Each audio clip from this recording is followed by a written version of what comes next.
You think you've got my number figured out?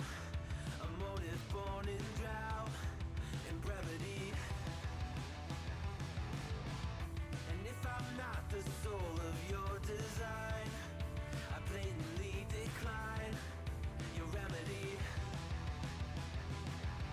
Don't box me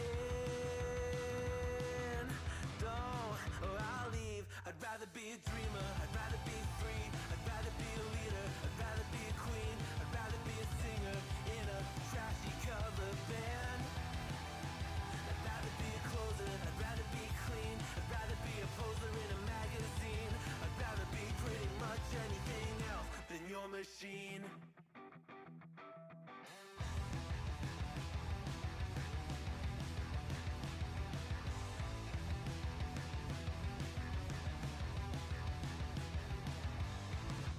Wasn't always just a single shade, a palette full of gray in reverie. And I can burn it brighter than the sun. I have a golden gun inside of me. Don't box me in, don't, or I'll leave. I'd rather be a dreamer, I'd rather be free, I'd rather be a leader, I'd rather be a queen, I'd rather be a singer in a trashy cover band. I'd rather be a closer, I'd rather be clean, I'd rather be a poser in a magazine, I'd rather be pretty much anything else. And if I fall behind, ignoring all the signs, if I lose the fight,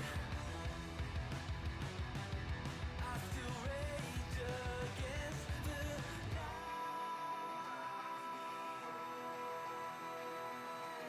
Don't box I'd rather be a dreamer, I'd rather be free, I'd rather be a leader, I'd rather be a queen, I'd rather be a singer in a trashy cover band. I'd rather be a closer, I'd rather be clean, I'd rather be a poser in a magazine, I'd rather be pretty much anything else than your machine.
Sorry, folks. Welcome to the Tuesday stream. I hope everyone's having an awesome Tuesday. Welcome, everybody. Michael Hasser, welcome. Medicare cut. Yes, Medicaid. Selena Gomez in tears about migrant attacks. Echo Rest of Dragon, welcome. Welcome, everybody. I hope everyone's doing as good as they can.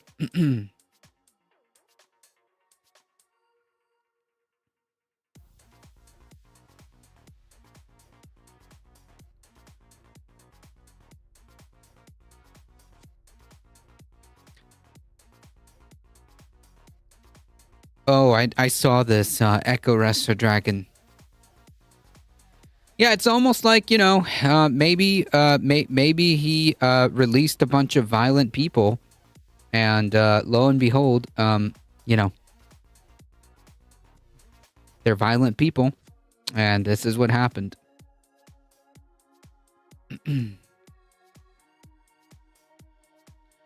Folks, we got a lot of stuff to go through, and we're going to try to get through it all.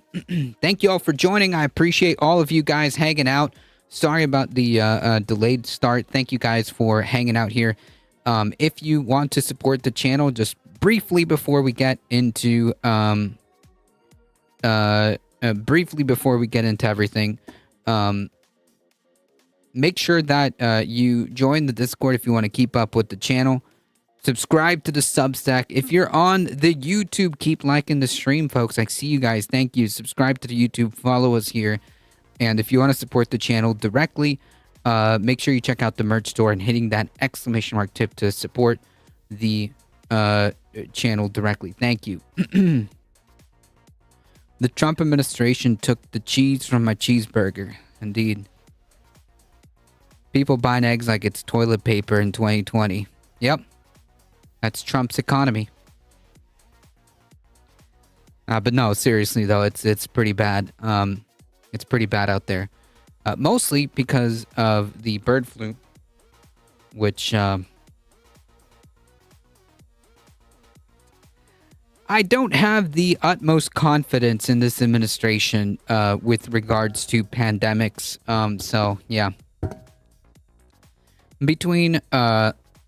Between bird flu and the fascist crackdowns on immigration causing causing workers to not show up, this is all but going to guarantee that food prices are going to go up.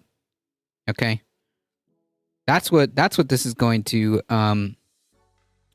that's what this is going to happen. How this is going to go down, like because of Trump's fascist immigration crackdown, and of course, what's going on, like health-wise, is going to cause these prices to go up. Bird flu details have been scrubbed from CDC sites. Phenomenal stuff.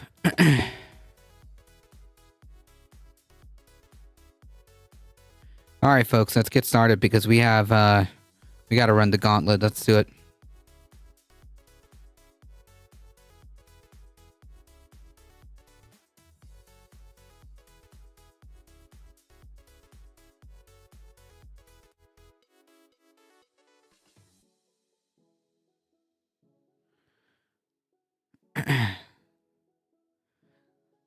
Leopards eating faces. Yada, yada, yada. Etc. So crazy that we voted for Trump. We trust him with the word that he promised us Latinos. This is crazy that starting next week, multiple cities will be hitting immigration. That is so crazy that multiple. Yeah, and what do you think was going to happen, man? Is this that one video? I don't know. I haven't seen this.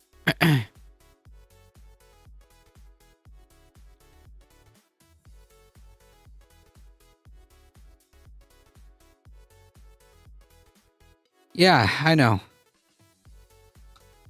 Not only did we warn them, Okay, like this is like the most wild thing about this is that like not only were people on the left warning about Trump and what he was going to do and what he wanted to do, but he was saying it. They were literally handing out mass deportation signs in the GOP in the RNC convention when they were doing the primaries. They were handing out signs that said mass deportations now. This is not like it's not like the lefty loonies were going around screaming about mass deportations. They were saying what they were going to do.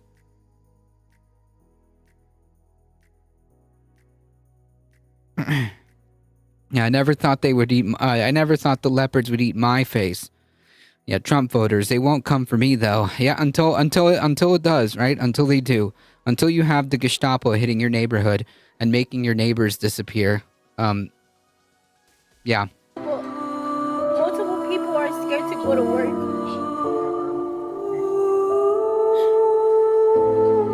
I hate that I voted for him. Now I'm so scared for my family. Yeah, we all are, man. You put like literally, like collectively, we put the quarter in the jukebox, okay? So now we get to dance to the tune. All right?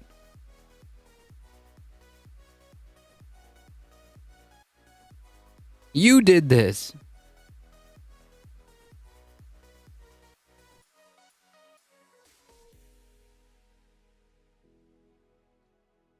Exactly. You put us here. You did this. Okay? Whether we wanted to or not, we all get to freaking, we collectively as a country put the quarter in the jukebox and now we all have to dance even if it's not the song we wanted. You know what I mean?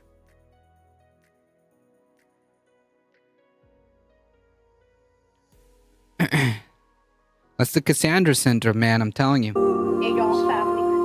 Y'all, we need to come together and do something about this.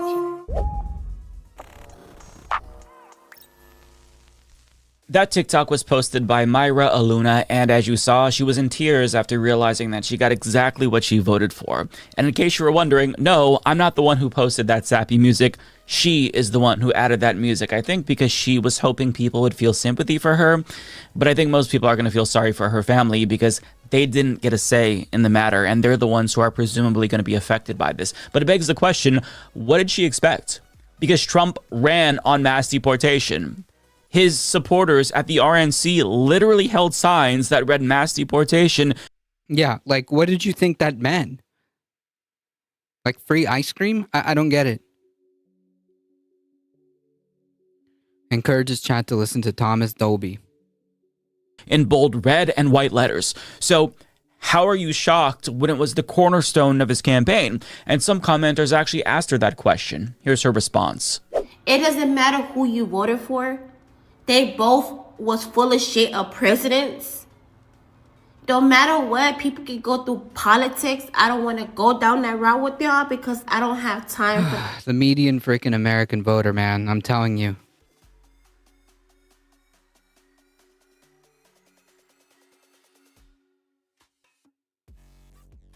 the negativity like that because my people are going through this situation. Because you put them there. Okay?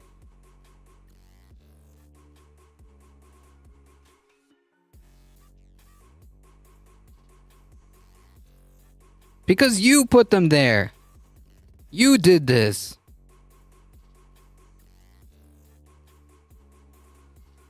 Not y'all. So yeah, like of course people are going to be angry and people are going to be like, what did you think was going to happen?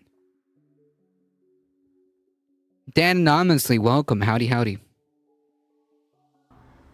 So y'all can go whatever y'all want to say. I don't care. God bless you. We supposed to be here for one another. Lift each other. What's wrong with y'all? Sick. So she was pretty defensive, as you saw, because she felt like people were trying to kick her while she was down when she was pretty much expecting sympathy. So I think that the backlash surprised her. I don't think she also anticipated that this would go viral as well. But, you know, after she engaged with more comments and a few TikToks later, it actually seems like this moment has genuinely radicalized her in a positive way. She later admitted that voting for Trump was a mistake and she regrets it. But since she can't take it back, you know, she's going to focus her efforts on fighting for the people in her community. Upon further reflection, she also apologized for her vote and the way that it's affecting her family as well as other people's families. And she even made a post doubting the legitimacy of religion after presumably being overtly religious in that original TikTok. That's all good.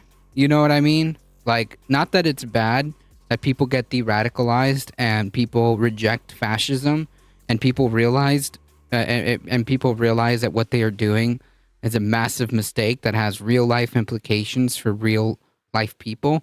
But like, you're a grown ass adult. You should have known better, okay? And excuse my language, but you screwed us all, man. Okay? And understand that it's going to be a long road of redemption, okay?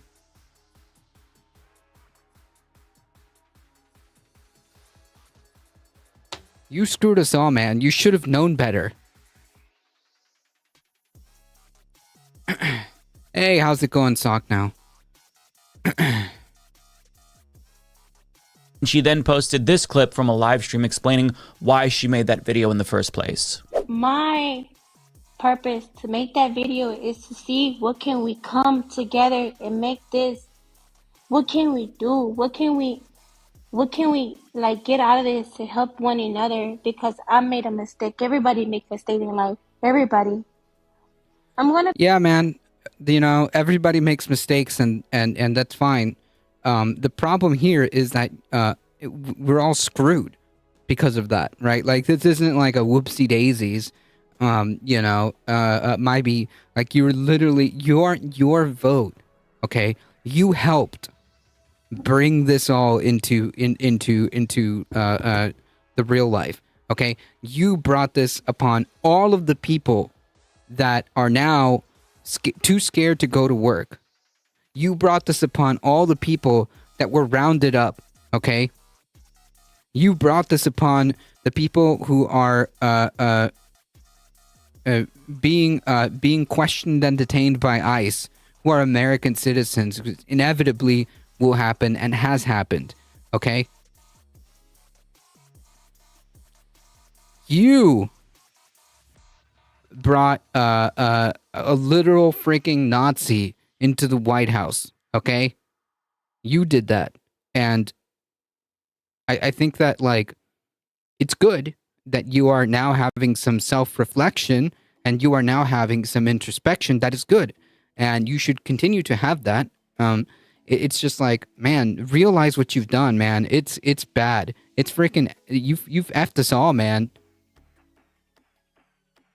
I pay attention more. Great. You know, it would have been nice if you paid attention before the election, but hey, better late than never, I guess, right? But even though it's so incredibly frustrating that she voted the way that she did, I do think it's important that we have grace for people like her, especially after they own up to their mistakes. What matters the most is that we use this opportunity to better inform people and try to foster class solidarity among people like Mayra, who realize that she made a mistake. So we have to connect the dots for them and try to bring them over to our side. And I get it. It's frustrating because so many people don't come to this type of realization until one of his policies affects them personally. But we've got to try to meet people where they are and get them to be more empathetic, so that way they don't realize the pain and suffering that they cause, you know, until it's too late. But right now, Mayra is genuinely hurting because she's scared for her family, and I would be too if I were her. In another TikTok, she actually revealed that her grandfather texted his goodbyes to her in case ICE raided his work, which is genuinely heartbreaking, and I sincerely hope that her family is safe. But unfortunately, their safety is not guaranteed. Nobody's safety is guaranteed. And the best that we can all do is try to prepare and educate people about how to protect themselves. And on that note, I do want to link you to this ACLU. Diablotas estas gentes falsas. Get rid of these fake people.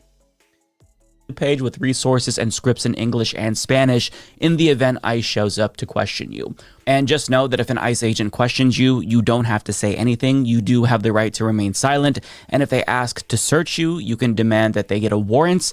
And if you're not a citizen and you have papers, carry them with you at all times, but know that you're only required to show them to immigration agents and not local police. And whatever you do, don't sign anything. And if you are a citizen and you see ICE, TikTokers like Ariana Jasmine are encouraging people to yell La Migra to warn immigrants in the vicinity that ICE has showed up. I think that priority number one is getting this basic information out to people, and we have to treat ICE like the modern day Gestapo that they are. But getting back to Myra, what matters to me is that she's now trying to right her wrong. And I think it's far more than you can say about other people who have buyer's remorse about voting for Donald Trump, like the lady we're about to talk about now, who voted for him 3 times. But after seeing him in his first week, she now wants to flee the country. I'm not joking about this. So Reddit... Yeah, flash the car lights. I mean, Darwin, I'm too old to care about the foolish.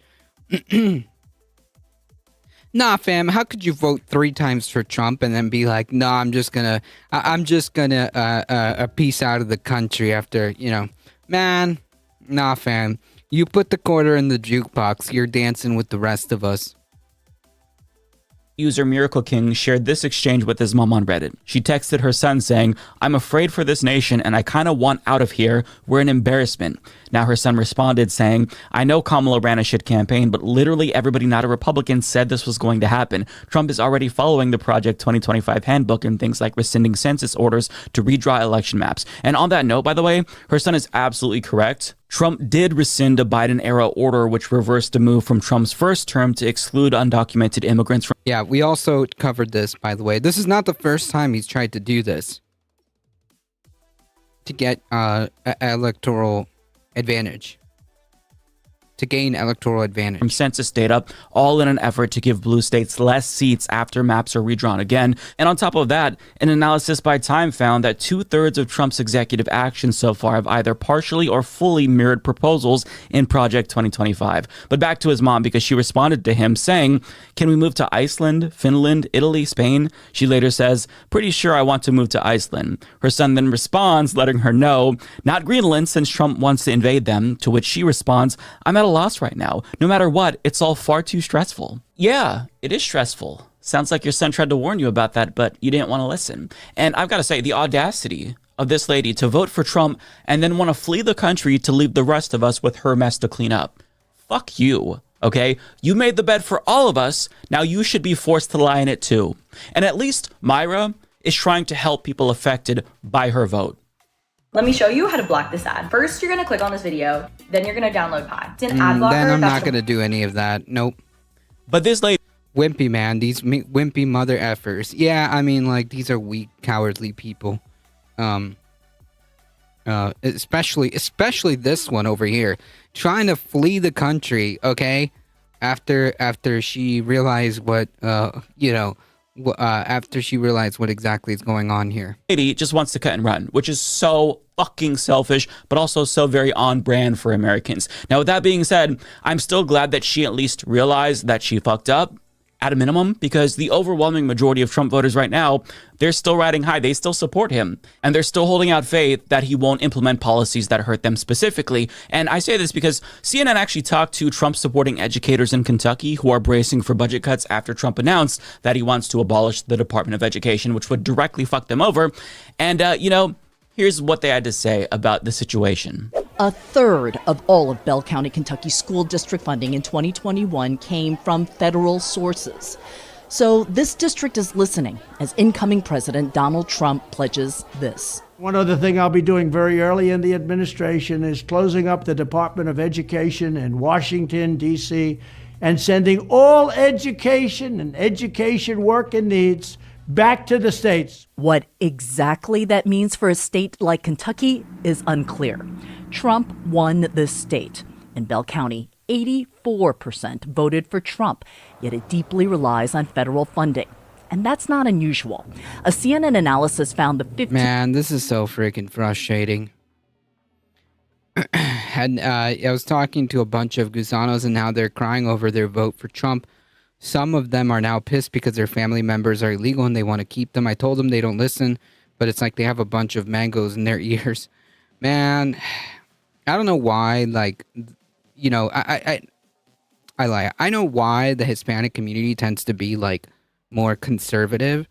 It has a lot to do with, like, Catholic indoctrination, right? Because, like, there's a long history of, like, colonialism that kind of derives from that, right? And I understand why, like, the culture is more, like, conservative leaning, but, like, man, you know, even against, like, you know, your own oppressed family, you're voting against them. Like, you voted for this. Cognizant, welcome. Drink the punch you proverbially piston jerks. The rest of us have to. Exactly. Cultural conservatism is different than political conservatism, but these people can't do math, man. Yeah, I mean, like, I'm just saying, like, I think I know why, you know, that happened. And I think I know that, like, why Latino or Hispanic communities decided to go more conservative is just kind of, like, embedded in that culture. But, like, what were you thinking? Like, what were these people thinking, man? 15 states that most rely on federal funding for its public schools in 2022 all voted for Trump. And I voted for President Trump. I mean, you're an educator. You Yes. didn't vote for Trump eliminating federal funds. No, here. I did not vote for that. But he said he was going to do it. Literally, one of the things that he was talking about over and over again was the abolishment of the Department of Education, man.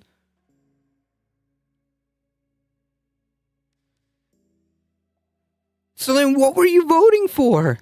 Did you think that Trump was going to selectively just do the things that you wanted to do? Like, how do you think this was going to play out, man? This is what I don't like get, and what's so frustrating about these people. It's like, did you think that he was only going to implement the one or two things that you wanted? I don't get it.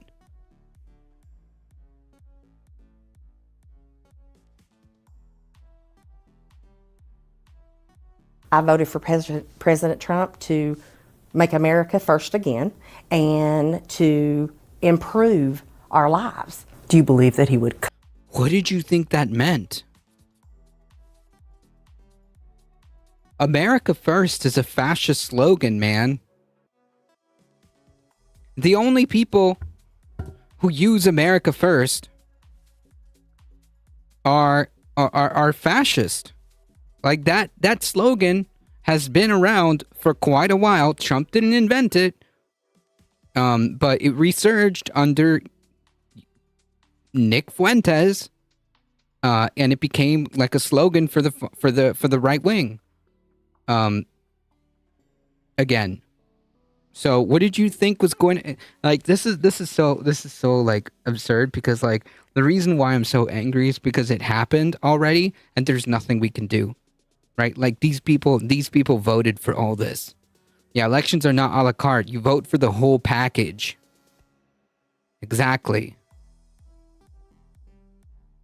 Cut funding for this county. I want to say in my heart, absolutely not. I do not think that's what the voters want. If we have federal cuts, then... Okay, but he talked about this his entire campaign. He talked about he talked about how bloated the government is, right? And talked about bringing in oligarchs like Elon Musk to oversee the Department of Governmental Efficiency, right? DOGE. And he talked about abolishing or eliminating the Department of Education. What did you think he was talking about? Like, this is why this whole thing is so freaking frustrating, because like it's just like so uninformed, right? Manju Misty, welcome. Hey.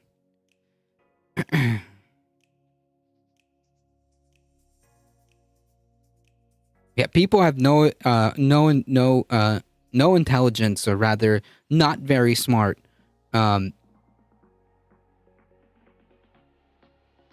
Because this is not like ignorance, right? This is not ignorance. This is just straight up stupidity, man. And that's going to mean bigger classroom sizes. I would lose teachers, first and foremost. It's devastating for this school in particular. Guess what? That's the fucking goal. For years, the Republican Party has been open about wanting to defund public education in order to further privatize it. Right. Like, this is in his first administration, man. Holy crap. He put Betsy DeVos in charge of the Department of Education. And right now, we have a wrestling mogul, McCone, whatever her name is, who also is in favor of private schools. Why can't we vote on bills line by line? That would be cool. I wish we worked like that, but we don't. That's socialism. When they push for school voucher programs, they are deliberately pulling money out of public schools to put them into private schools. You voted for that, but she wasn't the only one. This superintendent is still doing multiple jobs, taking on paying invoices and answering the district's phones just so he can save money on administrative help and send more money to his classrooms. I don't think that anyone in our county wants to cut our school funding. I don't think that anyone voted for that. Do you mind if I ask who you voted for in the election? Yeah, so like that's true. Like nobody should want to cut education, right? Like there are very few people who genuinely want to cut education, and usually those people are like the far right fascists for a very good reason. But anyways, the point being is that like normal people, they don't think that this was going to they didn't want to cut education. I don't get it. Translation. Sock now says mother effers. Donald Trump, and I voted against Amendment 2. Amendment 2, so-called school choice, would have allowed Kentucky tax dollars to go to non-public schools, but it failed overwhelmingly in Kentucky. Yeah, Darwin. This is like political Darwinism. Even though President Trump supports the policy. Well, it looks like you effectively voted for Amendment 2 anyway, since you voted for Donald Trump. And what's so aggravating is how people in red states who predominantly vote for Donald Trump, they're actually going to be worse off than most people in the country because of his policies. Red states just don't have enough revenue for things like education and disaster relief, and they rely on federal funding, a sizable share of which comes from blue states, by the way, that they hate, to supplement their state budgets. So if you remove the federal government from the equation, the implications are literally disastrous. I mean, if you abolish FEMA, for example, which Trump said he wants to do, southern states that are frequently hit with hurricanes and tornadoes are going to be shit out of luck if that happens. And those people do not deserve to suffer because of the state that they happen to live in. All Americans should have the same standard of living, regardless of which state they're in. They should have the same healthcare, the same education. But after these red states voted for Donald Trump, his gift to them is basically a giant middle finger in the form of austerity. Why? Because he wants to use that money that he's taking from them, or that he could be using on them, to pay for tax cuts for the broligarchs who got him elected. You see, because if you cut education and disaster relief, and maybe even Social Security, you'll be able to put all that money towards things that he really cares about, like tax cuts for the rich. In other words, regular people who supported him will be worse off in 4 years, and some of his most diehard supporters are going to be worse off than his regular supporters, even if they don't realize it, since he takes advantage of their loyalty. For example, we talked about the Trump coin thing last week. Well, here's what one Reddit user posted. Organic Versimile 47 posted a screenshot of somebody who basically went all in on Trump's meme coin and is now worried about losing everything. You know, like, actually, those people, I feel nothing. Like, I feel zero sympathy towards, and like, I think more Donald Trump clowns who want to, who apparently just want to be grifted and fleeced, should just put everything on that and lose everything and just be done with it. You voted for you voted for tax cuts for billionaires. You voted for the nepotism administration. You voted for the FU. I'm going to tariff everything unless they publicly and give me millions. It's so true, though. So they shared a screenshot which says 1.2 million DJT inauguration, YOLO, this may ruin my life. And it turned out he was absolutely correct, because he followed up saying, I think this will crash on Tuesday. I wanted to sell, but I got caught holding the bag on Friday. Please tell me, am I fucked? Then we got another update. Yeah, you lost everything, my friend. I've lost $700,000. What the fuck do I do? I'm desperate and hopeless. Holy shit. This is awful. My life is over. I can't sell at this point. I need to make it back. I feel sick to my stomach. I have a major problem. I can't stop myself. I'm on a slow-moving train to hell. Sorry, Grandpa. And finally... yeah, man, just freaking, like, sell what you have, and then, like, that's it. It's done. Oh, yeah, I remember this one.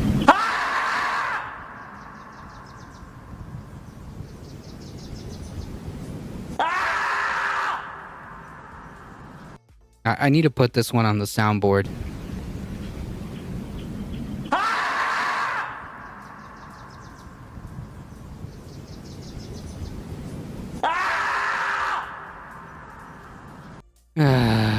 Seriously. This is partially debt. I will be bankrupt and lose my house if this goes wrong. My kids will not have a place to live, and if my wife finds out, she will probably divorce me. So he went... I mean, she should probably divorce you anyways for being a freaking Trump supporter, to be honest. You heard about the 20-foot egg craft? I have no idea what that means. Yeah, it's a good one. Should put that one on. I should put the that scream and the goats. Trump was supposed to disclose. Oh, I have no idea. I don't trust Trump. Chef Raven's Tavern, thank you for the follow. Anyways,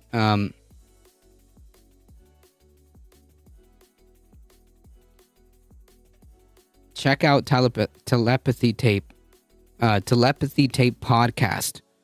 I mean, I don't know. I don't think that's that important. Especially given, like, I don't really trust Trump, nor do I care, to be honest. From this could ruin my life, LOL, YOLO, to help, it's ruining my life, and my wife might leave me if she finds out. What do you even say to that? I think she should leave you. I feel terrible for that man's family. It sounds like he's taking them for granted and needs to get help and just fuck them over. I mean, Trump has a history of being a con man. Ask anyone who attended Trump University how that went for them. So, you know, to normal people, they see a project involving both Trump and crypto, and they see the biggest red flags ever. But this person, who presumably supports Donald Trump, they're like, actually, that sounds kind of legit to me. Maybe I could make some money from it. The goal wasn't for you to make money. The goal was for him to make money.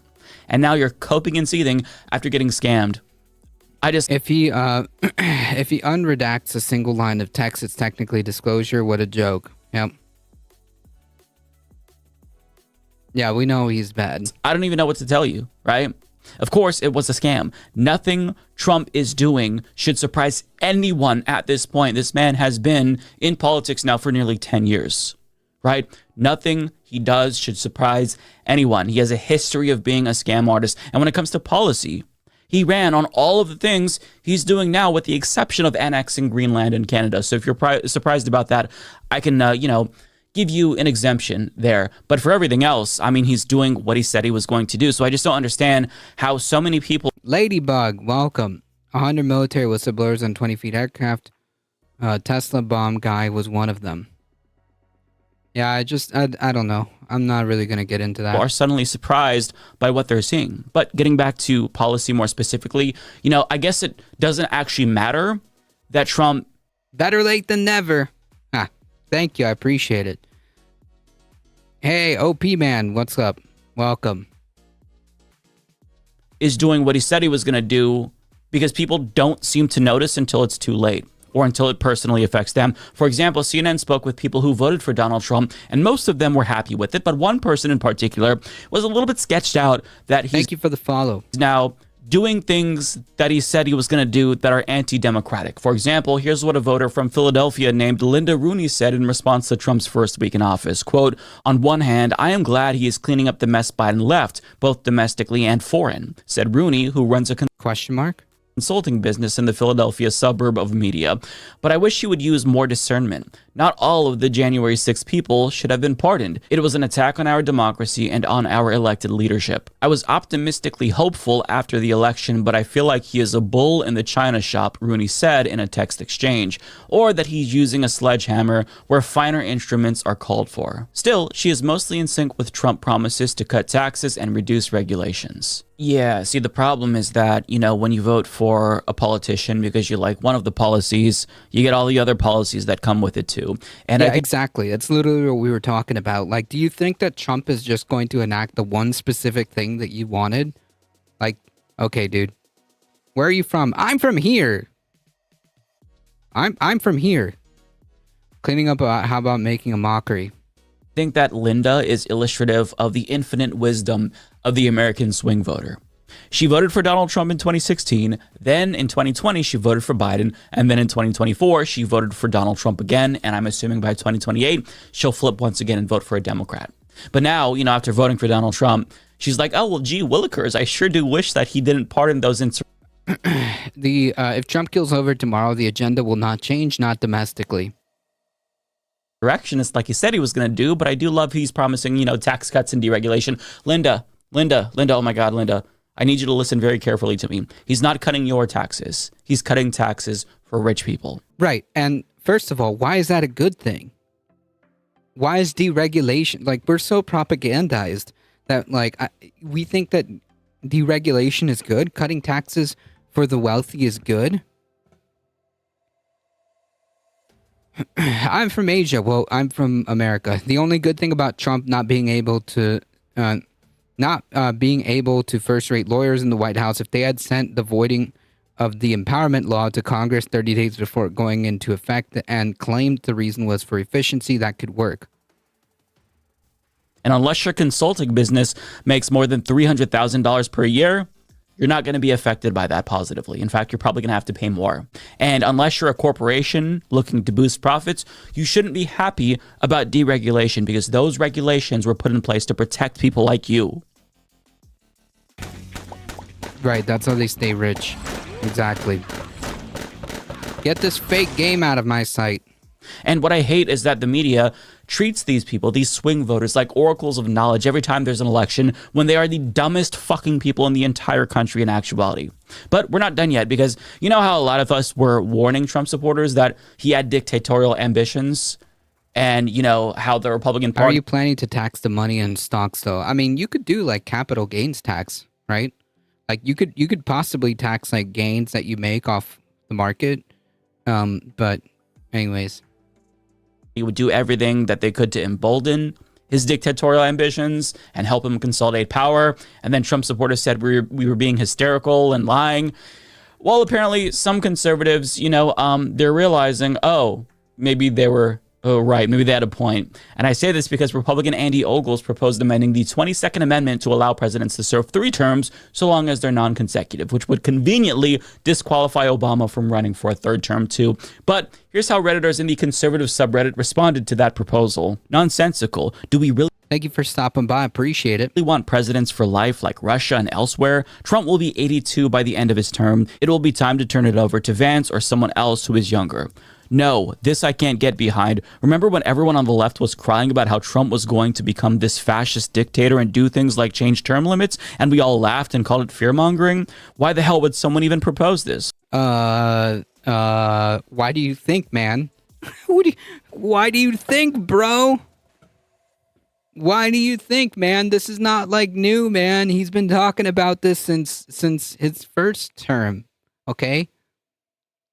There's literally videos of me saying that this guy is an authoritarian and that this dude doesn't respect the rule of law. He doesn't respect the Constitution. I don't, why is this like a surprise Pikachu face now?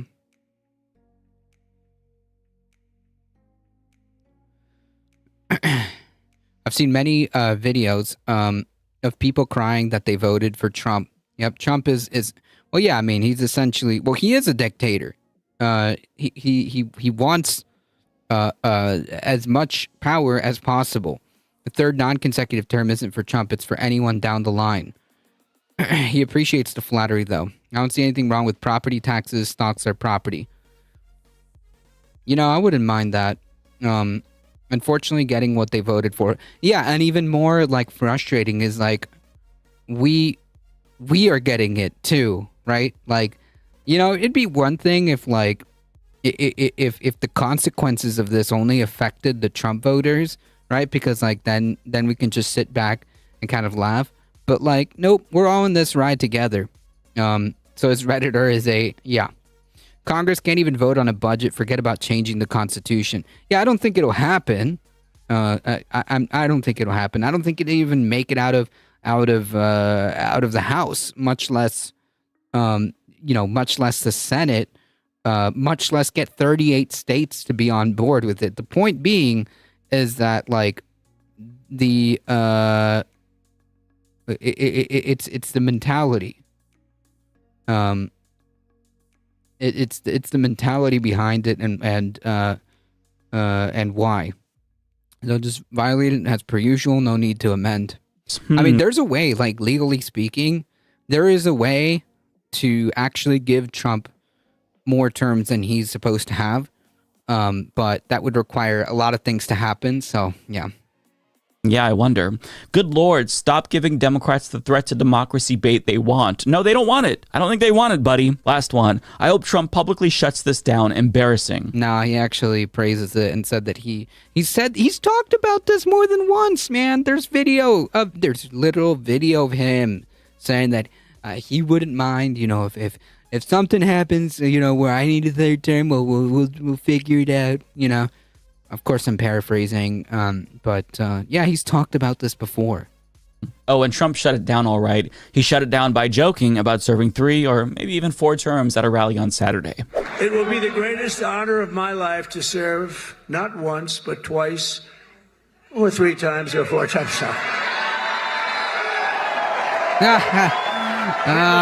Get it? Headlines from the fake news. Now it will be to serve twice.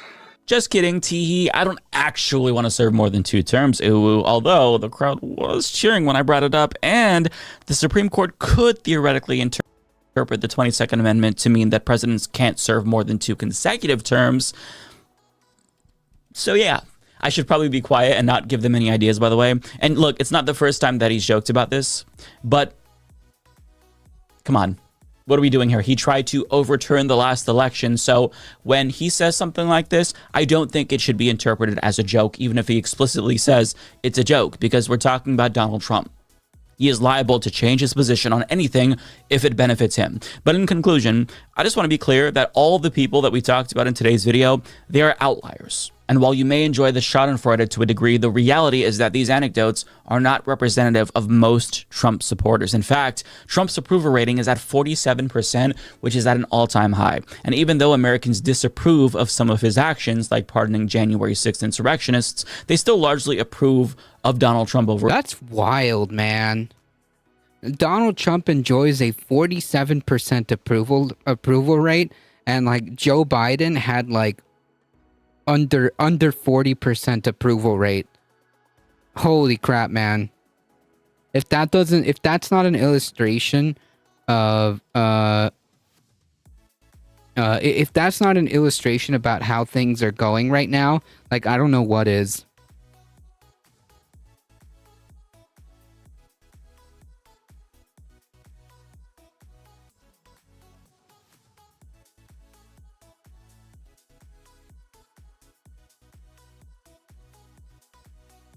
Holy crap, man. If that isn't an indication as to like how things are, I don't know what is.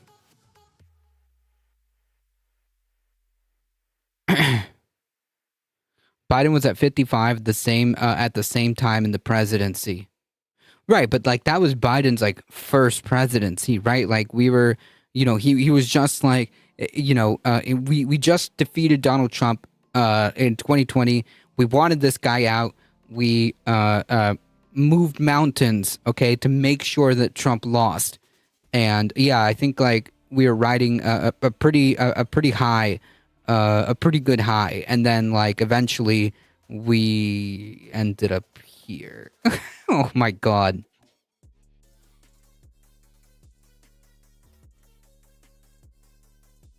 Because yeah, we started at a pretty decent one, and then like, man, that didn't even take that long.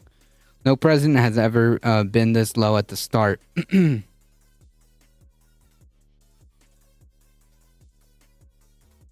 We're all. Biden didn't do anything but nap.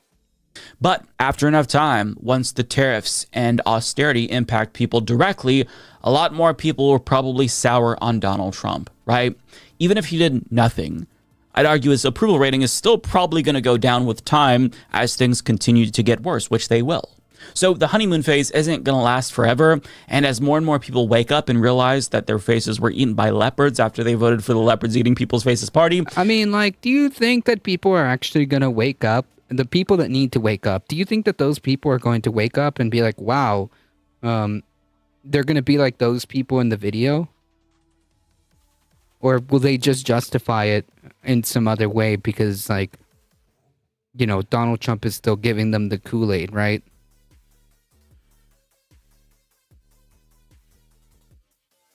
The normies don't give a flying F.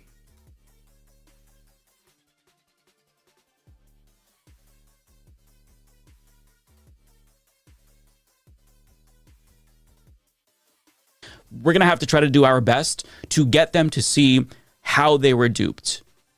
And we're going to have to try to foster class solidarity among these future ex-Trump supporters. Because if people can actually see the game that's being played and realize that they were duped by propaganda, and we're all susceptible to being duped by propaganda, we are just going to be better off as a country that way. If we could get them to realize that the fear-mongering about DEI and immigrants and trans people was all a ruse to distract them while the elites robbed them blind, I think we might be able to stop people from voting against their own self-interest in the future. Yeah, but like the people that are already in the cult, right? Like those people aren't going anywhere.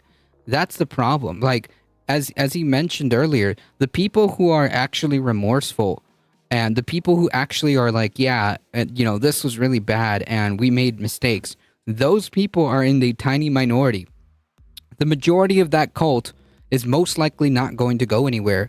And the majority of that cult is not, it's going to just do mental gymnastics to justify, like, oh, well, the price of eggs is because of, like, whatever. Oh, the price of groceries are going up because, I don't know, Democrats left Donald Trump this mess. So now Donald Trump needs more years to clean up the mess. Whatever, man, whatever. It doesn't matter. It doesn't have to make sense. The point being is that these people often, maybe I'm wrong, maybe when the maybe when the screws get tight, maybe the switch will flip. Maybe, because I could be wrong. In a couple years, I could be eating my own words. And people wake up and start to realize that like this is all just one big con, and turn against Trump. Maybe, but I'm not holding my breath. I don't expect that to happen. Not all of them, because people are still going to do that forever. But we can stop more people from making the mistake that they made this time if they're even open, like people like Myra, to have, this conversation with others. But I think we have to try to get some of these people who are dense as fuck to realize that they have more in common with every immigrant and every trans person and person of color than they do with any rich person. And their lives aren't going to suddenly get better if the lives of trans people and immigrants get worse. All working class voters around the world share the same exact destiny. It's us versus the wealthy. And if we don't get them to see that and realize that this is a class war that's being waged, then this country really is doomed. So our project over the next 4 years is to get people to see the light somehow, if it's possible. Yeah. These people eat themselves alive when Trump's term finishes. If COVID didn't convince them, I'm not sure anything will. Yeah, I mean, A lot of these people are just lost in the sauce. I don't think we're getting. I don't expect to get a good percentage of these folks back. If some of them, do, then great. Help those people if they want to leave the cult. Then I believe it's our job to do what we can to help people leave the cult. But that's going to take, the initiative is going to have to come from them, right? Like that's how it works. They're going to have to want to leave the cult.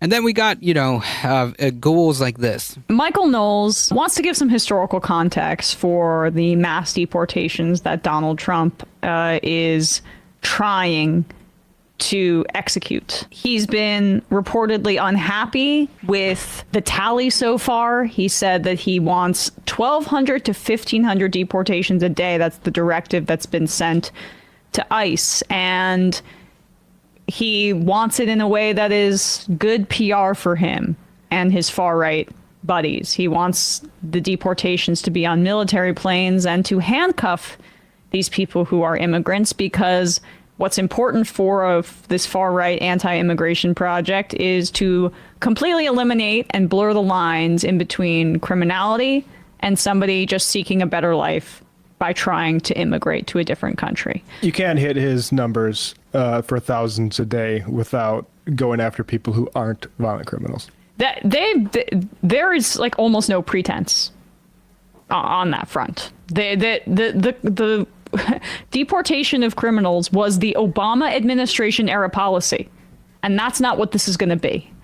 And anyway, Michael Knowles, and they're going to do pay attention to this propaganda. What they're going to do is they're going to parade around a couple of the criminals, right? And that's how they're going to sell it. They're going to parade around very publicly. I mean, it's already happening, right? You saw with Dr. Phil, going around with these ICE raids with the border czar. Right, they're going to be very public and get like a couple of these actual criminals and be like, "See, this is what we're fighting against. We're keeping America safe." And meanwhile, thousands of non-criminals are just being targeted, and including potential citizens, right? Because like she said, there's no way that we are that they're going to hit these numbers, these absurd numbers, without collateral damage, which has already been indicated that that's okay. And the rest of the right, they're really enjoying all the cruelty that they're seeing. And here is his explanation for why this is actually a very patriotic move. That's the point. When Trump came for our rights, the ACLU showed up. See you in court. The ACLU already making good on that. You might argue that mass migration mass deportation rather, is wrong. That's what Democrats are arguing. And that's what anyone who's not a fascist would argue, right? Because the amount of resources and the undertaking, the logistical undertaking to do this, the way that they describe it as, it's inevitable that a lot of human rights violations are going to occur. It's really freaking bad. A lot of dark shit historically has happened under the pretenses of all of what's happening right now.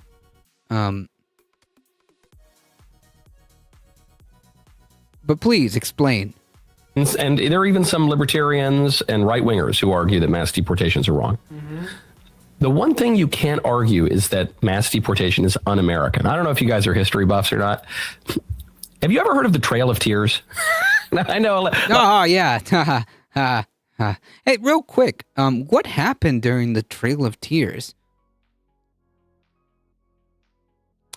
Is he going to explain the massive atrocities and human rights violations that happened in these mass deportations, these mass relocation schemes, where they tried to move a large amount of people forcefully from one place to another? Is he going to go into it as a history buff, as he claims, as to what happened in the Trail of Tears and why there's so much like museums and memorandums to it? Because it's very important that we remember what happened and how disgusting what occurred there was. Is he going to go over that as a history buff? A lot of people don't defend the Trail of Tears. But that was a mass deportation. That was in, what, 1830?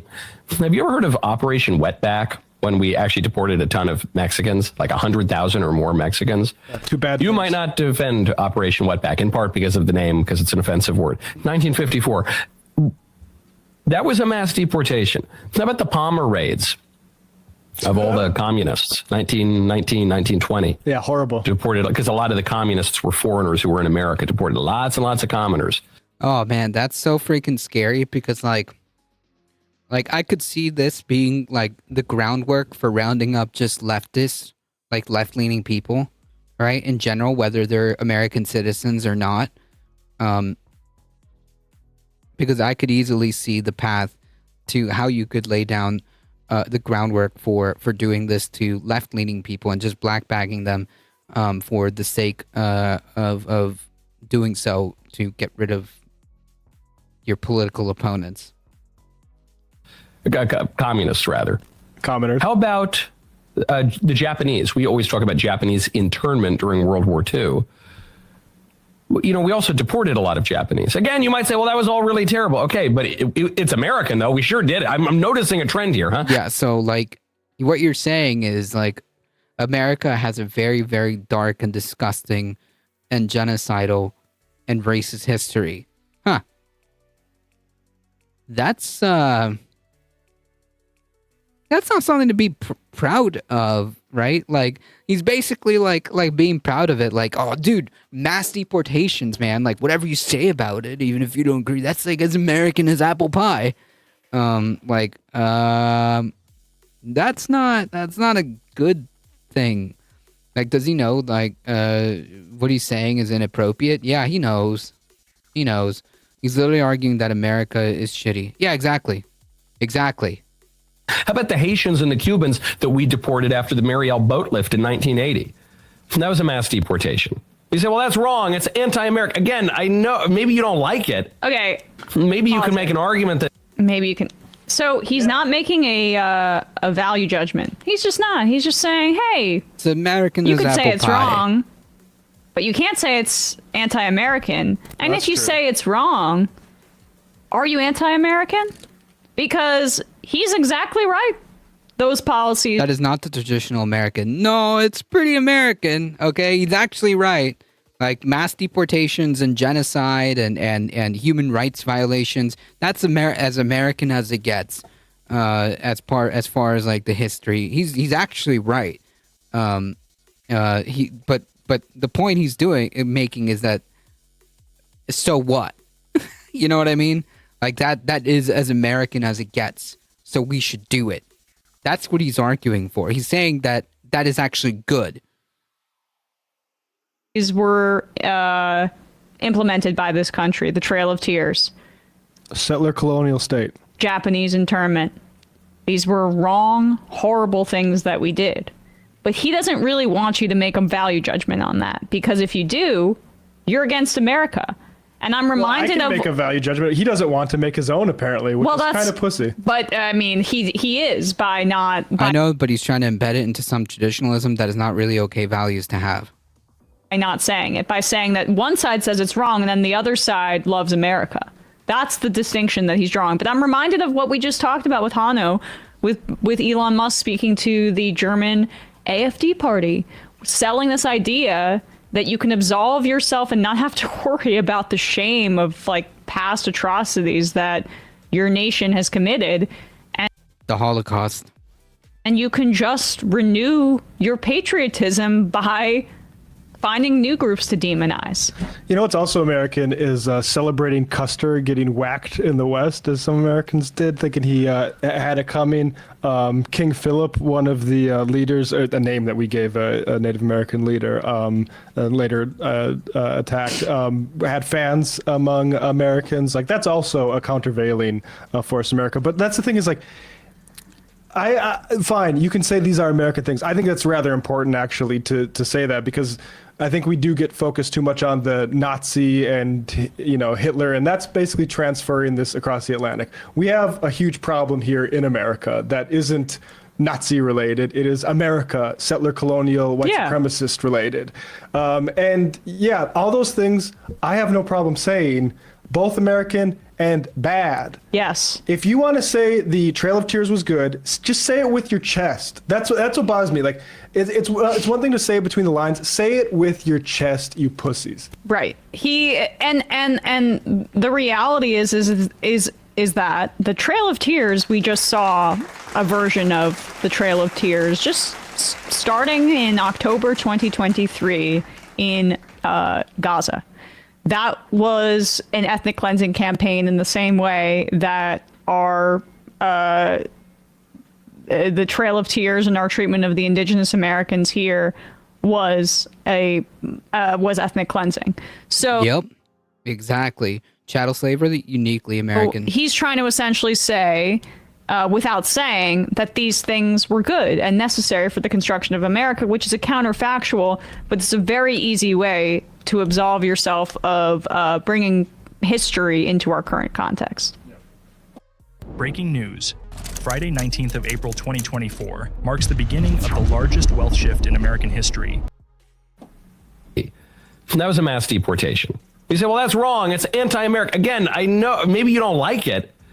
Maybe you can make an argument that some of these things were unjust. But the one thing you can't say is that it's un-American. No one's arguing or anti-American.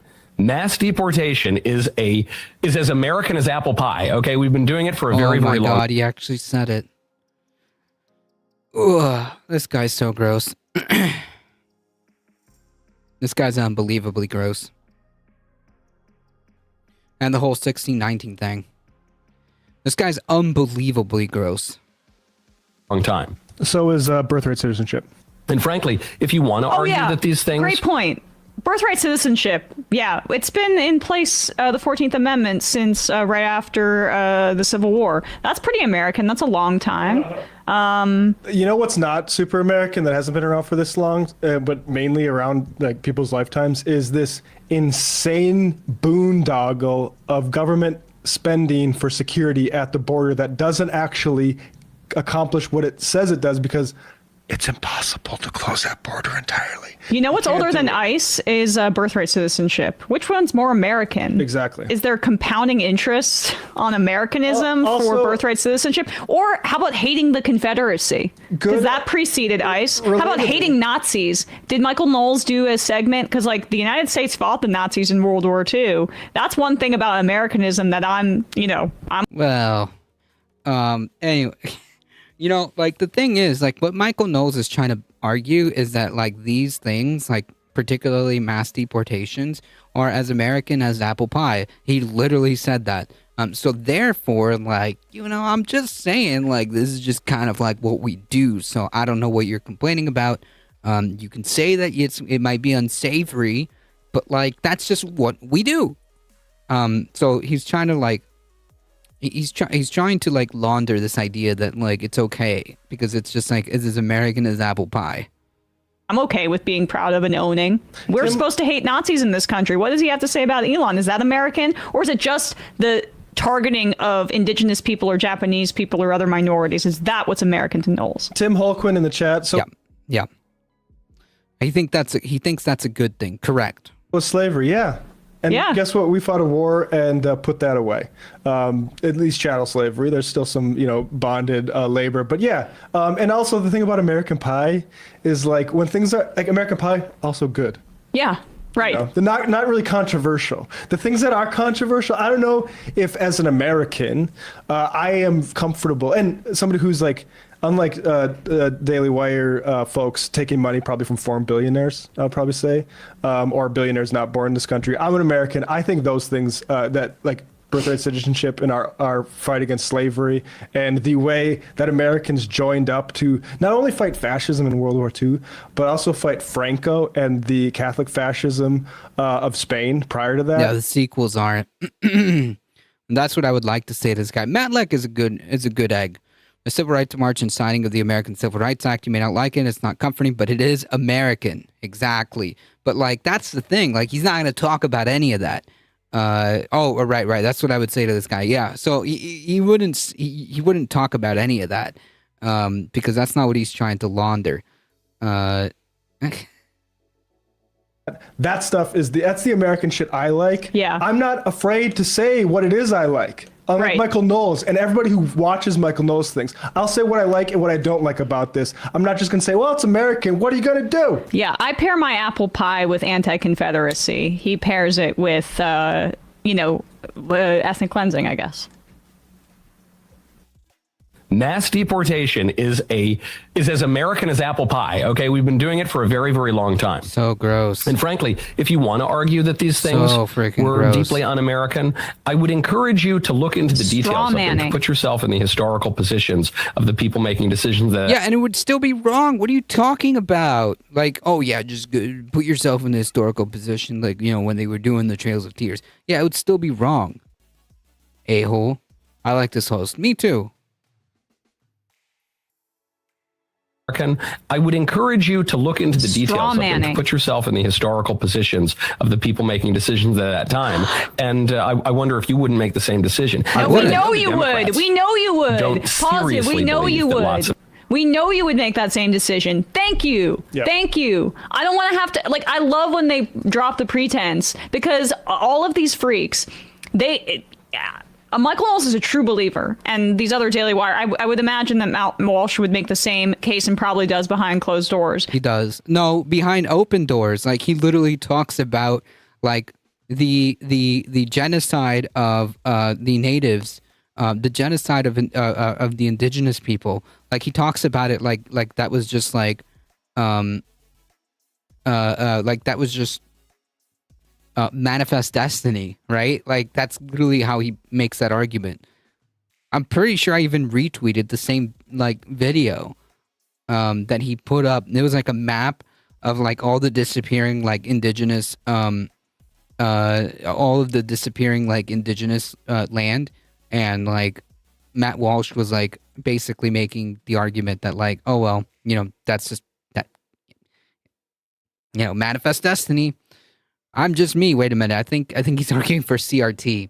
I like the racists who tell me they're racist. I guess it makes it a lot easier, right? It's refreshing to not have to pretend. They're tired of the judgment by people on past very intelligent white men who had to make the tough decisions about which minority groups to persecute and slaughter or whatever. And if they were in the same position, they know that they would have made that choice, because they have just modernized their reactionary racism for the current political moment. Whereas the left tries to learn from our past from our past horrific treatment of people, the right tries to return to those same conditions. So that's the thing about the Holocaust in particular, too, when it's deployed in this country by conservatives. If you guys were in existence when the Holocaust was happening, if you were alive then, you would have been on the side of people telling the American government to turn away the boats of Jews who were fleeing the Holocaust, because you would say that it would change the culture of America, and that of course Germany doesn't want these people. And dude, we literally had an American Nazi party, okay, and that was pretty uncomfortably large. Okay, we did have fascist movements within this country that happened during that time. They just got real quiet when we declared war and started winning. Same way that they talk about immigrants from from the global south, and of course, like from places where we've displaced so many people, like in Afghanistan and because of our war there, or with the genocide that we support in Palestine. That's when they make that same argument. And so it's almost revealing here that he doesn't go with the Holocaust because that's a bridge too far, too, and it might piss off his boss at the Daily Wire, Ben Shapiro. But that they basically place themselves in those positions of power. That's true. We still have American Nazi parties. Those decision-making processes, and they know which side they would have been on intrinsically. Yeah, Trail of Tears, Palmer Raids, Japanese internment. All a no, actually. Michael, I would not do any of those. Thanks for asking. Yep. And you would, which is why you shouldn't be in power and why it's not just unfortunate, it's going to be devastating that Donald Trump is. And again, we don't need the history lesson. Just say that you, A, would have supported all that stuff in the past, and B, support it going forward. Yes. Just, you're right, clarify. Which they do. Say it with your chest. Do we have any more of this? I think we kind of got the gist. Fruitcake. Yep. Tom Cotton's beard. Bro, we look back on Japanese internments, Tom Cotton's beard, slavery, etc. as shameful epochs. What is this idiot's problem? Good God. Proletariat. I'm getting whiplash from watching the far-right extremists acknowledge so many American atrocities, but in a positive way. This is not a step. Yep. I recognize a lot of those. The Atomwaffen, Patriot Front. I didn't realize like the actual American Nazi Party is still a thing. I mean, probably, right? There's enough Nazis around. Although I imagine that they just kind of like hide their power level and just infiltrate Republican spaces because like that's the only they have a damn website. Wow. I live in Indiana. The KKK papering town is papering towns with recruiting forms. That's nice. Thanks, Trump. Step I want the discourse to take. Yep. You know what is also American? John Brown was also an American, and all of the frankly, we had some of our best intelligentsia back then that said, hey, if you hang John Brown, he's going to do for the gallows what Jesus did for the cross. I think that was either Emerson or Thoreau.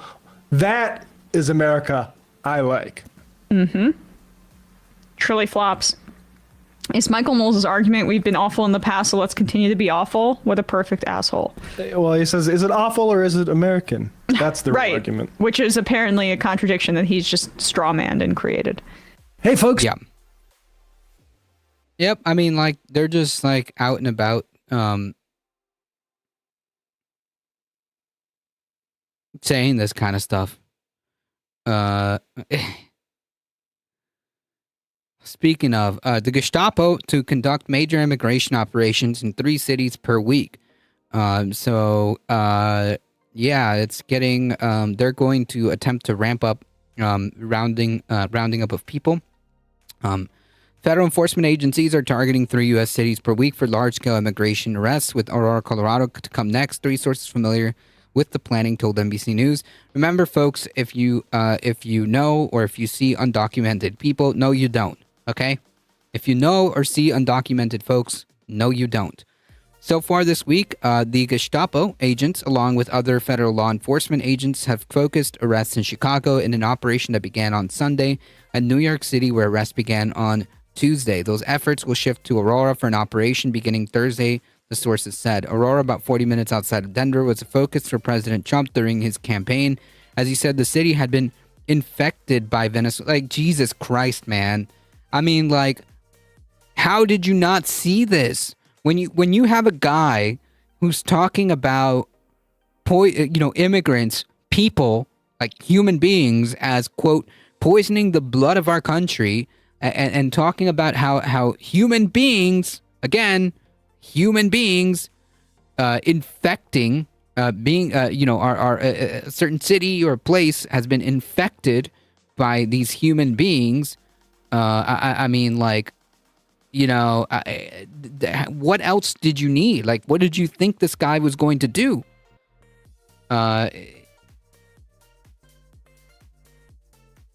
Aurora, about 40 minutes. Oh, yeah, have been infected by Venezuela, referring to reports of criminal activity by Venezuelan gangs. City officials push back on Trump's rhetoric, and Police Chief Todd Chamberlain told NBC News that Aurora is very safe. Which, by the way, I think those were, if I'm correct, if I'm remembering, these were the bullshit story about Venezuelan gangs taking over apartments or whatever.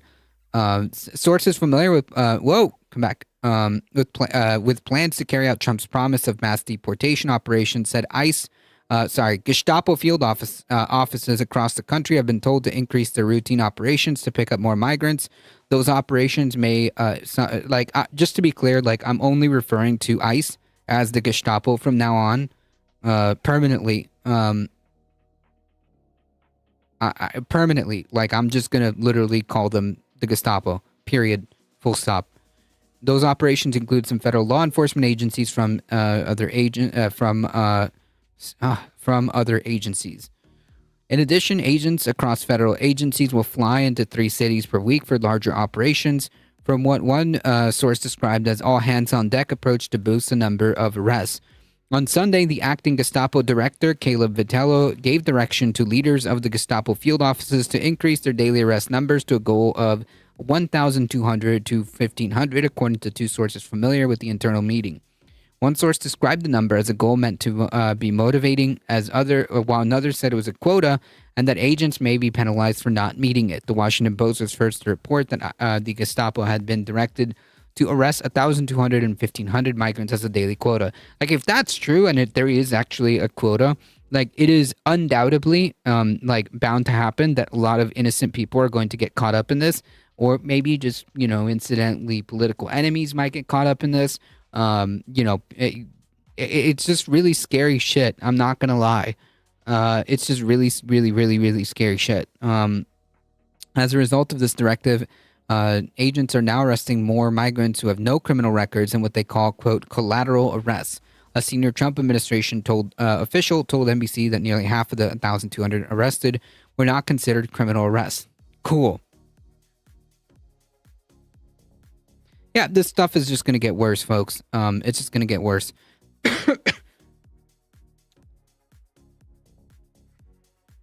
Shifting gears, folks, Google says it plans to use Trump's new name for Denali and the Gulf of Mexico.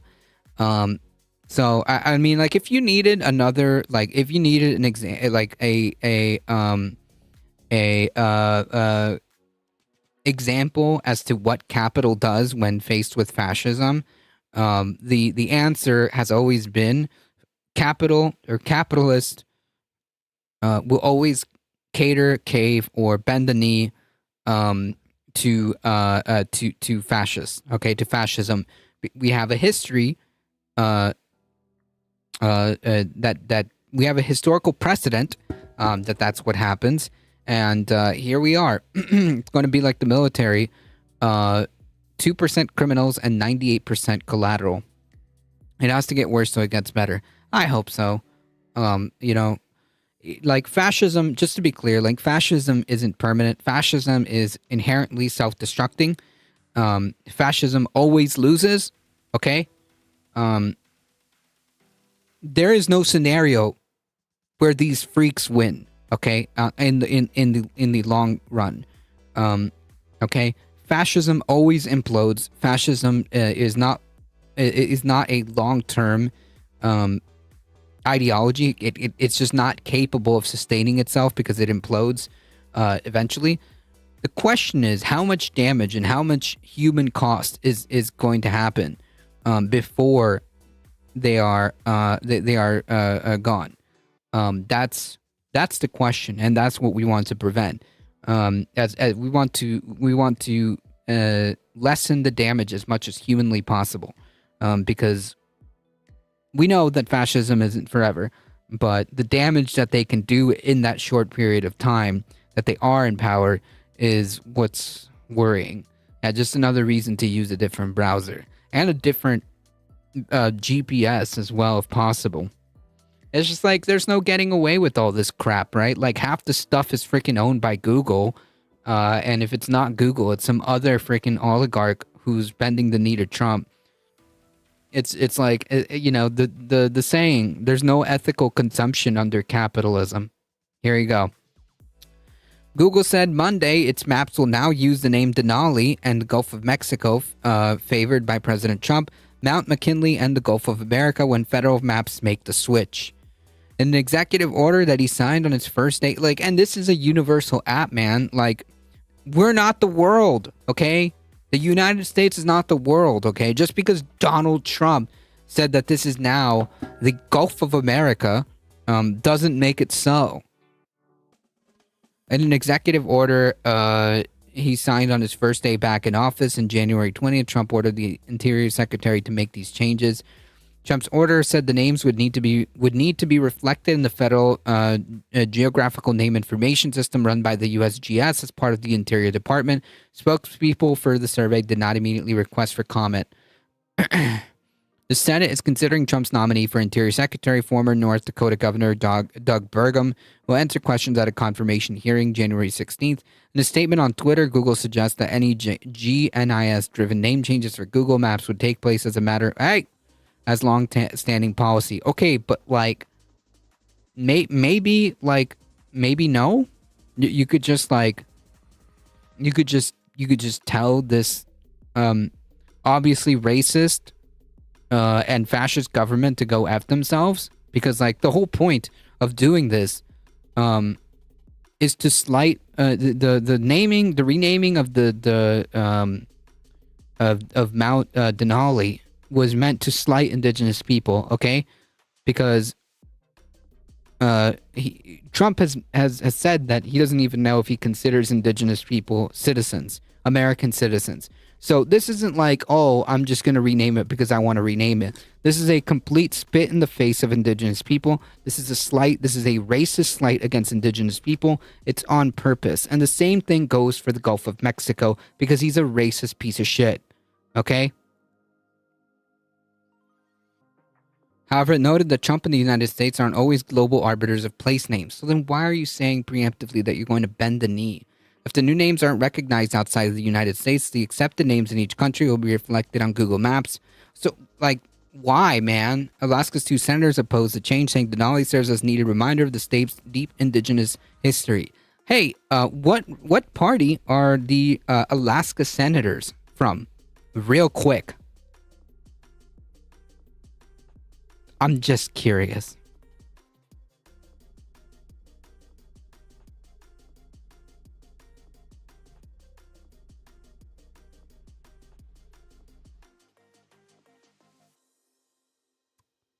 Rhetorical question. Yes, Republicans.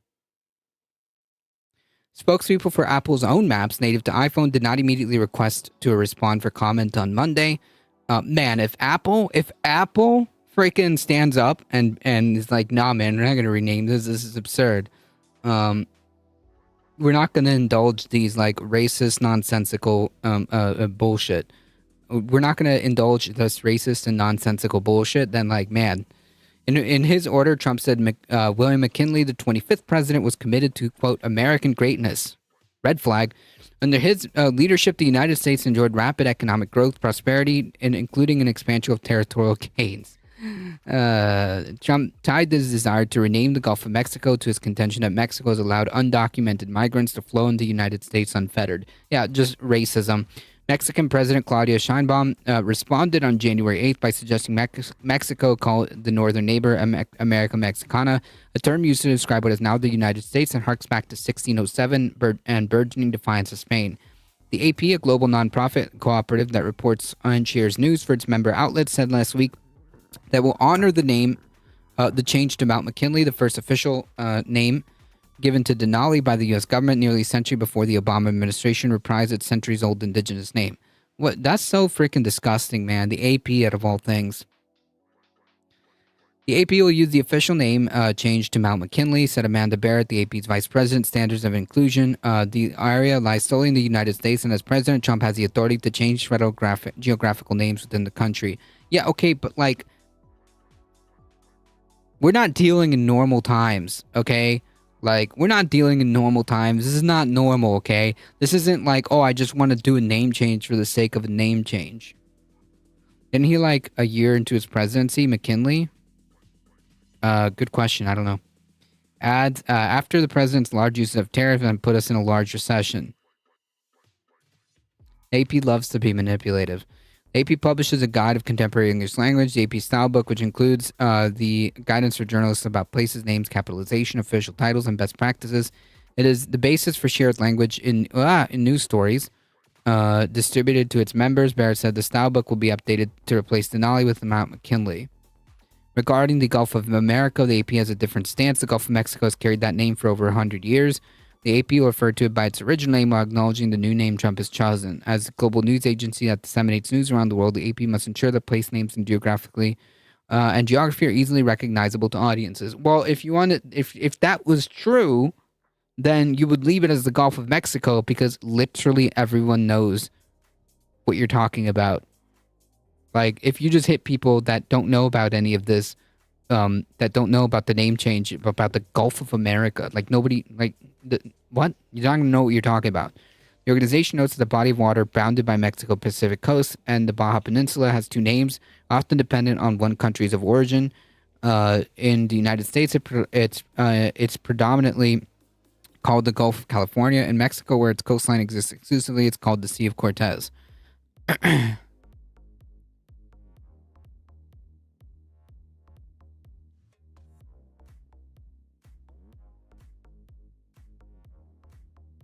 It's so frustrating.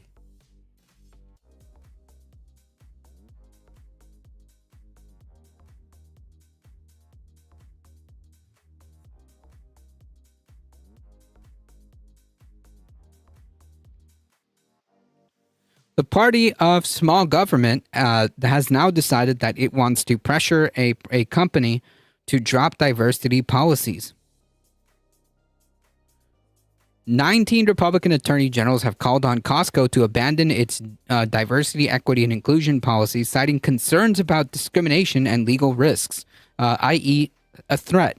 This comes after 98% of the U.S. retail shareholders last week voted against the proposal requesting a report on the risks tied to its diversity and inclusion initiatives, pushing back against the growing scrutiny of such policy. Costco did not immediately respond to Reuters' request for comment outside regular business hours. State officials, in a letter to Costco's top boss, Ron Vacris, accused this company of doubling down on policies that allege violate merit-based principles and federal law. 19 Republicans, co-led by Texas Attorney General Ken Paxton, of course, and Iowa Attorney General Brennan Byrd, have demanded that Costco notify the states within 30 days whether it will repeal its DEI policies or provide an explanation for maintaining them. The explanation is go fuck yourselves. How about that? How about that for an explanation? The pressure from Republicans comes after U.S. President Trump issued an executive order directing government agencies to dismantle DEI policies at federal agencies, federal contractors, and in the private sector.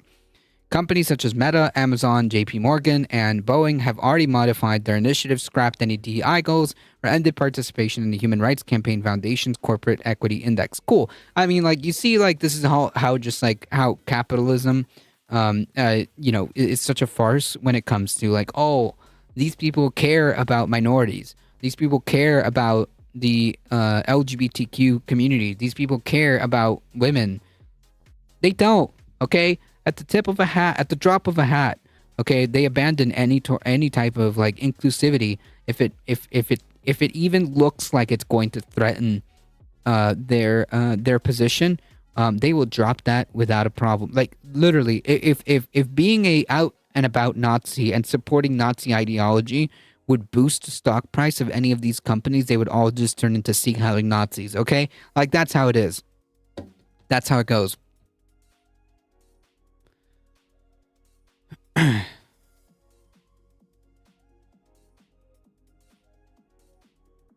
Liberal investors backstabbing their constituency.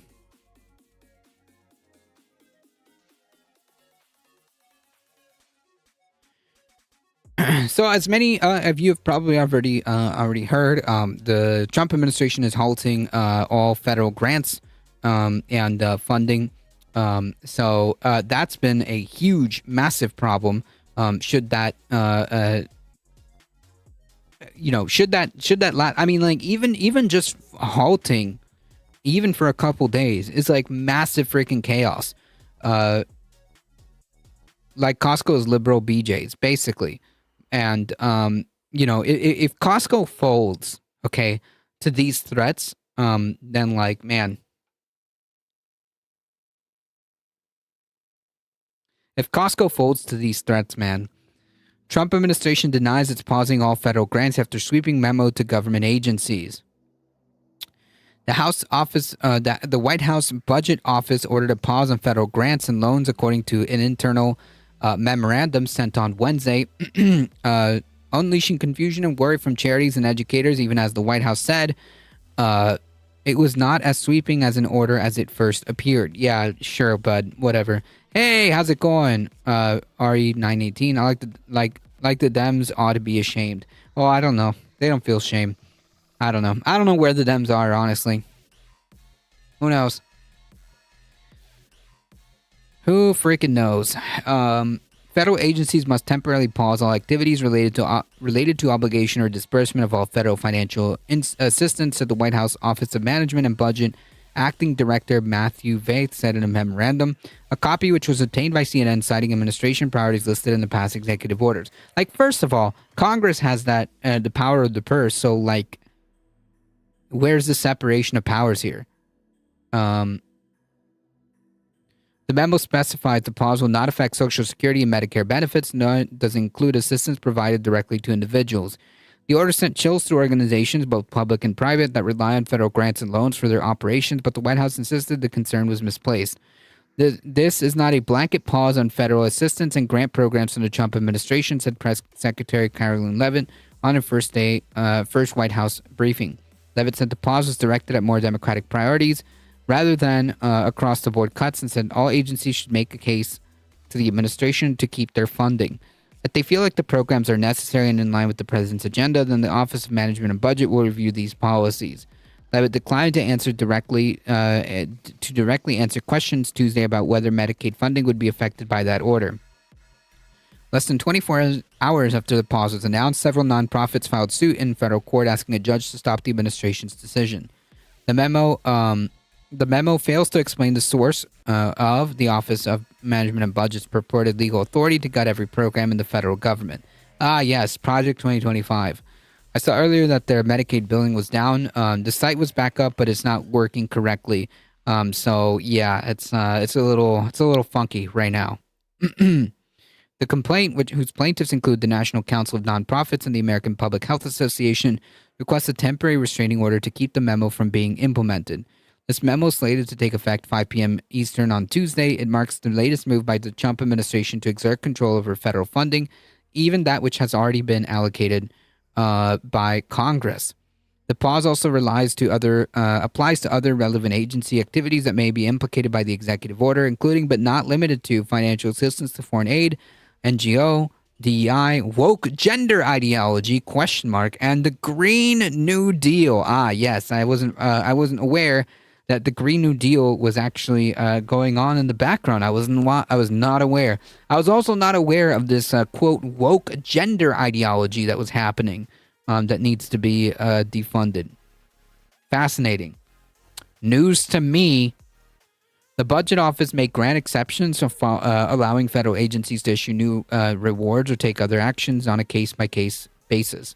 The memo calls on agencies to submit OMB detailed information on any programs, projects, or activities subject to this pause by February 10th.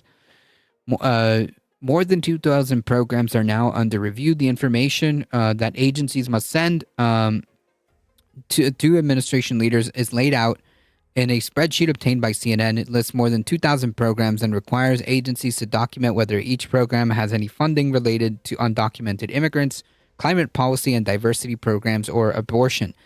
Fantastic. I mean, like, how screwed is this, folks? So, like, we know how bad the climate crisis is. We see it firsthand. People in red states are seeing this firsthand. I mean, what is the impetus here for doing this? This is insanity. Is he cutting my boys SSI and Medicaid? I mean, like, if they had the option, let me tell you, he would in a heartbeat. But however, I think the problem right now is the website is kind of a little up and down here. It's not working properly. A broad range of government programs is under review, the document shows, including emergency grain storage assistance for farmers, the Head Start program, which, by the way, helped me, okay? The Head Start program helped me when I was little. So, yeah. For preschool education, cancer center support grants, and even a program covering the cost of caskets for deceased veterans with no next of kin. These people are disgusting, man. The agencies are required to provide the response to the OMB in less than 2 weeks. How much money the federal government could save through the pause was not immediately clear. It's certainly well into the hundreds of billions of dollars and in the trillions if grants to state governments are included. Federal grants, said Brian Riedel, a senior fellow with the Manhattan Institute, a center-right think tank. Federal grants to state governments topped $1 trillion for the first time in 2022, according to an analysis by Pew Charitable Trust. Because the White House can legally pause but not cancel this funding, it would not notably reduce the $1.8 trillion budget deficit. And ultimately, current spending on target, quote, DEI and foreign aid spending is not large enough to significantly reduce the deficits. Right, but that's not what it's all about, right? It's just like getting, it's just sticking it to minorities because these are bigoted assholes. Recipients may be hit hard, but in terms of deficit reduction, this is more of a gimmick. Word of the order came Monday evening without further explanation from the Trump administration, leading charities that receive government grants and loans to question which organization will be affected. Some Head Start programs are already unable to access the federal system they use to draw down on their federal grant funding, which could force some to close their door as early as Wednesday.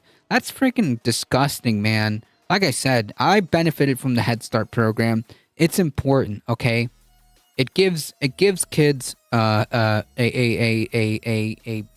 opportunity at an early age, and it really helped boost my education. It's literally called the Head Start program.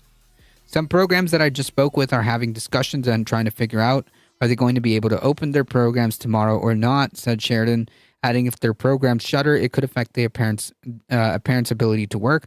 The primary source of federal funding for senior nutrition programs like Meals on Wheels is the Older American Act Nutrition Programs, which is a grant. So if the memo applies to this grant, this would presumably halt service to millions of vulnerable seniors who have no other means of purchasing or preparing meals, said Jenny Young, spokesperson of Meals on Wheels. America told CNN on Tuesday, seniors will panic not knowing when their next meals will come from. The Association of American Universities, which is composed of America's 71 leading research universities, including Notre Dame, Georgia Tech, said Tuesday it's still working to assess the impact of this pause. Member universities earn a majority of competitively awarded federal funding for research that improves public health, seeks to address national challenges, and contributes significantly to our economic strength while educating and training tomorrow's visionary leaders and innovators. The Head Start program helps kids with special needs, and he is doing this. Yeah, it does. And it helped me because I didn't speak English. It helped me because I didn't speak English. I didn't have anybody to teach me. Okay, so I needed that, and I'm glad and I'm thankful that it was there. He probably will like these people, these people don't care about the nuclear family at all, like they say they do, but then they take away things from kids, right? Like this. It's so important. I have two sons. The one qualified for Head Start, speech delayed, and the other did not. The difference comes from kindergarten was obvious. Yeah. Yep. Product of Head Start. Trump is just gathering the funding to one, line his own pockets, and two, pay for the tax cuts for billionaires. Yep, 100%. 100%. Senator Patty Murray of the Washington and Representative Rosa DeLauro of Connecticut, the top Democratic appropriators in Congress, wrote a letter to the White House on Monday outlining their, quote, extreme alarm. Well, thank goodness they're alarmed with the idea of broad pauses to grants. The scope of what you're ordering is breathtaking and unprecedented, will have devastating consequences across the country. write today to urge you in the strongest possible terms to uphold the law and Constitution and ensure all federal resources are delivered in accordance with the law. Well, good thing. I'm so glad that a sternly written letter was done. Senate Minority Chuck Schumer also quickly criticized the pause. Quote, Congress has approved these investments and they're not optional, they are the law. These grants help people in red states and blue states, support families, help raise kids, and lead to stronger communities. Schumer added the act jeopardizes billions upon billions of community grants and financial support that helps millions of people across the country. It will mean missed payrolls and rent payments and everything in between, chaos from everything from universities to nonprofit charities. This is truly disgusting, man. Apart from like the actual dystopic, fascist freaking nightmare, that Trump is doing with all these ICE raids, and these immigration crackdowns, like now, and on top of that, like just economic austerity and just gutting to really important programs and grants. It's just disgusting all around. I hope these Republican moms are happy they gave their kids worse conditions for improvement. They don't even know it. But hey, you voted for whatever, lower prices of eggs, ? Cool, thanks.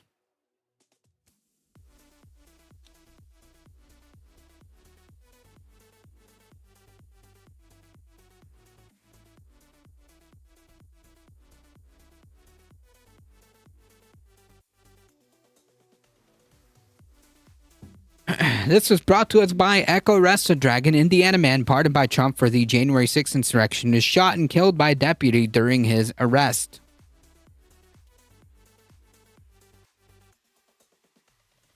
Now kids are going to go hungry at home and at school. Yep, just like the Republican Party wants. Oh, we've dropped that. Now it's patriotic to pay high prices. Yeah, there you go. Trump sucks indeed. Welcome, Katie Hikes. Ground level news. An Indiana man recently pardoned by Trump for his role in the January 6th insurrection was shot and killed by a sheriff's deputy during a traffic stop. It's almost like maybe, I don't know, man, releasing violent criminals is not a good idea. Violent insurrectionists. While trying to arrest Huddle, police said he resisted and began struggling with the deputy. An altercation took place between the suspect and the officer, which resulted in the officer firing his weapon and fatally wounding the suspect. Police added that Huddle was in possession of a firearm during the traffic stop, but he did not say whether he wielded that weapon or exactly where it was found. For full transparency, I request the Indiana State Patrol to investigate this officer-involved shooting. Our condolences go to the family of the deceased, and any loss of life is traumatic. Nah. I don't really care. He approached the level 10 of effing around, and he found out. I'm not saying that, an unjustified killing by a police officer is good. I just don't care about this guy. And these are the type of people. The point of bringing this up is to make the point of this is the kind of people that Trump let out. Okay, these are the kind of violent people that Trump let out. That he says were patriots and political prisoners. So these are the kind of people that this guy let out.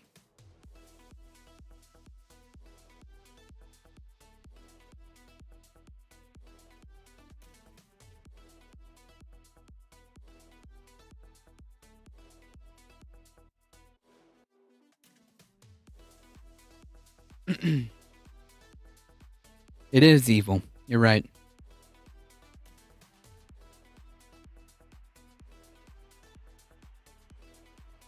All right, folks, it's about 7. It's about just over 7 o'clock. Thank you, guys. I got to get out of here.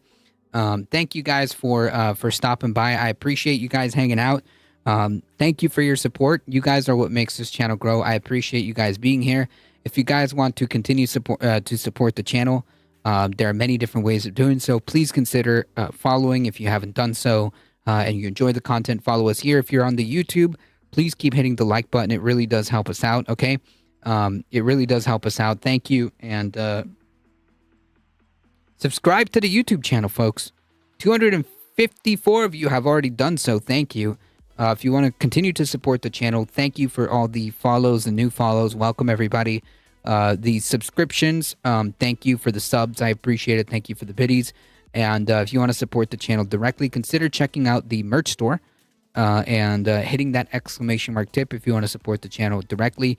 Subscribe to the Substack. There's a new article that was just posted there, so please consider checking that out. It's completely free, so you don't have to do anything. Just subscribe, and you get awesome, cool content. Subscribe to the join the Discord, folks, if you want to keep up with the channel. And we also do some cool events, movie events in the Discord as well. Ladybug, thank you. Bye. Have a good night. Thank you, Ladybug, for being on the YouTube. I appreciate it. Subscribe to YouTube. Thank you. I appreciate that. Have a good evening. Gonna head to my Palestinian brother. Thank you. Thank you. I appreciate you hanging out. Thank you, Michael Hester, for modding the chat. It's my time to get out of here. I appreciate all of you guys hanging out. Please spread the word, folks. Spread the word far and wide that we are here Monday through Thursday, 5 p.m. Eastern Time. Thank you for your support. As always, folks, please stay safe. Please take care of each other. As always, I'll be on. I hope to see you guys in the next one tomorrow, 5 p.m. Eastern Time. See ya.